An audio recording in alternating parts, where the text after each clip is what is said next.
It hasn't been seen for 75 years, but now experts are carrying out the delicate operation of trying to recover a World War II bomber that crashed in a waterway in the Netherlands. The Lancaster, which was from a Lincolnshire squadron, was shot down on a night bombing raid in Germany in 1942. Joe Makel is at the crash site in the Netherlands right now. Joe, why is this being done? Well, Peter, the answer to that is rather boring, because it's about the council. This is an area of national park and it's a protected area, but up until the 1960s it was also an area that had industrial waste deposited on it, and the councils here wanted to build a protective wall to protect this area from that waste. But the local historians knew that there had been a crash here, and they also knew the story that one of the crewmen, James Francis Cooper, was thought to be still in that wreckage. And with that in mind, the whole story changed and something had to be done.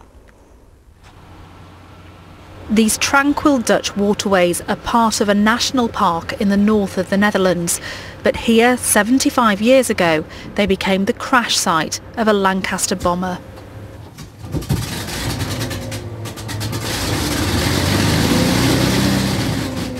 Part of the Lincolnshire-based 61 Squadron, this particular aircraft flew from RAF Sept near Newark on a bombing raid to Bremen in Germany, but it was shot down by enemy aircraft.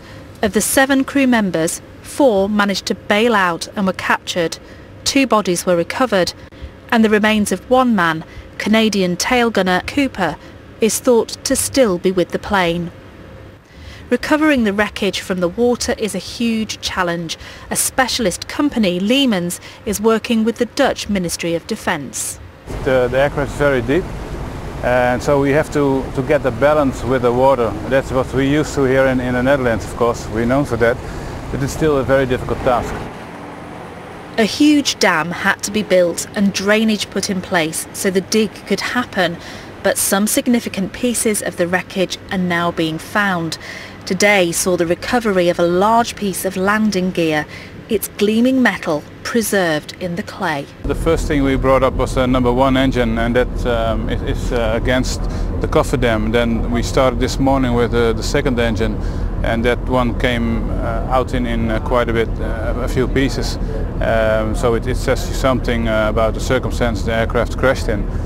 And even though they're using diggers, this is a delicate operation. Above where the fuselage is thought to be, shallow layers are scraped away, and they watch for any signs of human remains. The military officers involved say they feel privileged to do this work. There's a certain bond, of course, because these men were Air Force, they were voluntary, right? More than 55,000 of them passed away during the war, and they came over to liberate us, so yeah, it's an honor. This painstaking operation could take another 2 weeks to complete, but it's hoped that enough evidence will be found to verify whether Cooper's remains are here. And so this has turned into an absolutely fascinating archaeological dig, and these are some of the other things that have been brought up. We've got these propeller blades, and if Peter zooms into here you can actually see there's a bullet hole in this one. They've also managed to recover some of the machine gun parts, and just next to them is a plate which would have been a protective plate behind the pilot's head. Now next week there is planned to be a fly past. The Battle of Britain Memorial flight from RAF Coningsby will be here and flying over to commemorate the crew of that Lancaster.